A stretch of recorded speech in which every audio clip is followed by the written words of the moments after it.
कहानी की शुरुआत होती है और हमें एक प्रेग्नेंट लड़की को दिखाया जाता है जिसका नाम नतालिया होता है, जिसकी डिलीवरी का समय भी आ गया था और इसी वक्त उसकी मोम भी उसके साथ में होती है। तभी नतालिया की तबीयत बहुत ज्यादा बिगड़ जाती है तो उसकी मोम उसे हॉस्पिटल में लेकर जाती है, लेकिन रात काफी ज्यादा होने की वजह से हॉस्पिटल में सभी डॉक्टर्स अपने अपने घर चले जाते हैं। लेकिन वहाँ पर एक नर्स मौजूद रहती है जो नतालिया की डिलीवरी करा देती है और उसे एक अजीबोगरीब बच्चा पैदा होता है, जिसे देख वहाँ पर सभी हैरान होने लगते हैं क्योंकि वह बच्चा पैदा होते ही ऊपर हवा में उड़ने लगता है, जिसका मतलब यह है कि इस बच्चे पर ग्रेविटी का कोई भी असर नहीं हो रहा है। और उसे देखकर नतालिया भी बहुत हैरान होने लगती है और इसके बाद वह अपनी मोम से कहने लगती है कि मैंने एक एंजल्स बच्चे को जन्म दिया है। लेकिन उसकी मोम एक समझदार लेडी होती है और उसे पता चल जाता है कि ये बच्चा कोई नॉर्मल बच्चा नहीं है और तुरंत ही वे हॉस्पिटल छोड़कर जाने लगती है, जबकि नर्स उसे बताती है कि अभी आपके जाने का वक्त नहीं हुआ है। लेकिन वह नर्स की एक भी नहीं सुनती और अपने घर आ जाती है।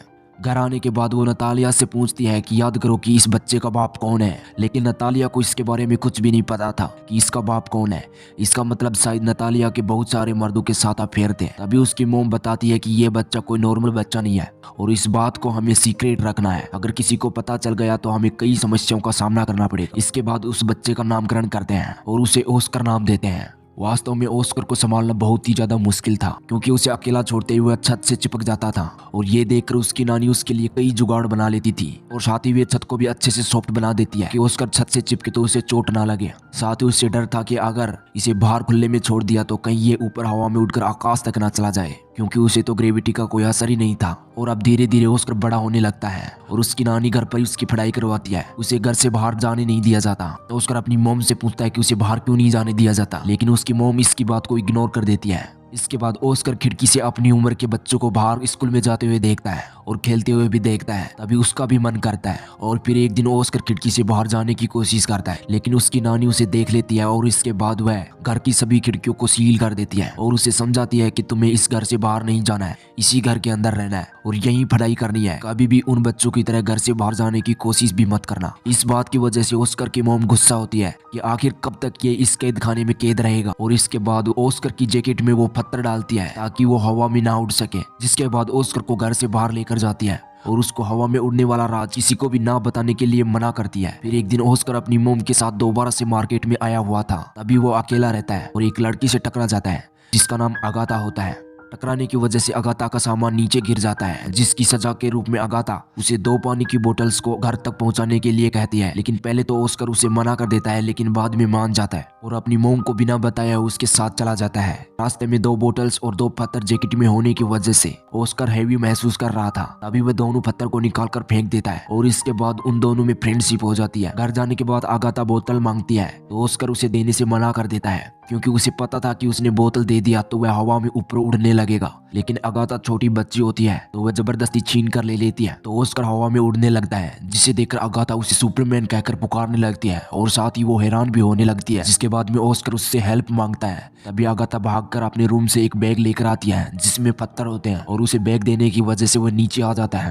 तभी ओस्कर उसे एक प्रॉमिस करवाता है कि वो इस राज को किसी को भी ना बताएगी। तभी अगाथा भी हाँ बोल देती है। दूसरी तरफ उसकी मोम और नानी भी परेशान होने लगती है कि शायद ओस्कर हवा में उड़कर दूर आकाश में चला गया है, क्योंकि उसने जैकेट वाले पत्थर को जमीन पर पड़े गिरा देखा था। लेकिन तभी ओस्कर उस बैग के साथ में घर पर आ जाता है और अगाथा के बारे में अपनी मोम को बताने लगता है और ये झूठ बोलता है कि उसने अगाथा को सुपरमैन वाला राज नहीं बताया, लेकिन असल में वो बता देता है। और जिसके बाद में ओस्कर और अगाथा कई बार मिलने लगते हैं। लेकिन ओस्कर की मोम को एक दिन पता चल जाता है कि अगाथा को ओस्कर का हवा में उड़ने वाला राज का पता है और जिस दिन के बाद नतालिया उन दोनों को आपस में मिलने से मना कर देती है। और ये देखकर उनके पड़ोसियों को पता चल जाता है कि ये लोग ओस्कर के साथ में बुरा बर्ताव कर रहे हैं और उसे घर से बाहर जाने नहीं दिया जाता और स्कूल में भी नहीं भेजते हैं। तभी वो इसकी सूचना पुलिस को दे देते हैं और इसके बाद में उन्हें मजबूरन ओस्कर को स्कूल भेजना पड़ता है और ओस्कर की मोम उनके साथ में स्कूल जाती है। जब वो वापस आती है तो वो बहुत ही ज्यादा इमोशनल हो जाते हैं और इसके बाद में वे अपना घर छोड़ने का डिसाइड करते हैं और इसके बाद अपना घर छोड़कर दूर कहीं जाकर रहने लगते हैं। और धीरे धीरे कई वर्ष बीत जाते हैं और ओस्कर भी अब जवान हो गया था।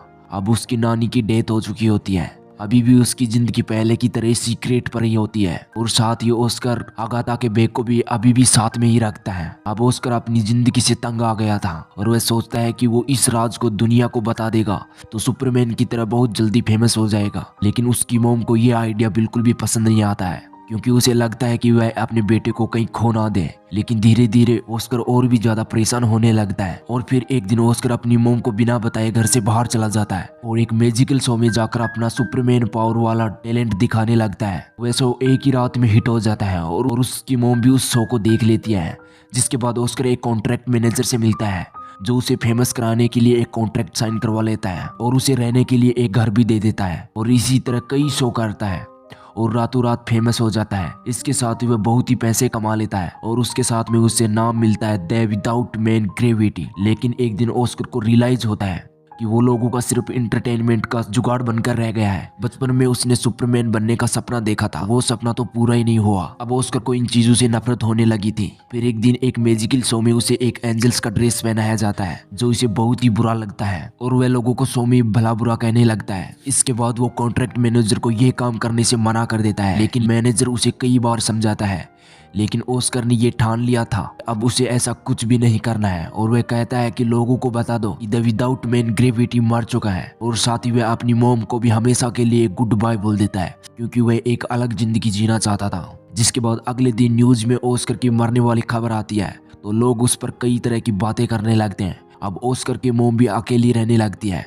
कई वर्ष बीत चुके होते हैं। अब उसकी मोम और उसकी नानी भी मर चुकी होती हैं, लेकिन ऑस्कर अभी जिंदा है और वह अपना हुलिया बदलकर एक व्हील चेयर पर बड़ी सी दाढ़ी रखता है और वह होटल पर जॉब करता है जहां पर अपनी असली पहचान छुपा कर रखता है। लेकिन फिर एक दिन उसकी बचपन वाली दोस्त आगाथा उससे मिलती है जो उसे उस बैग की वजह से पहचान लेती है क्योंकि ऑस्कर उस बैग को अभी भी अपने साथ में रखता है। इसका मतलब यह है कि ऑस्कर उससे प्यार करता है।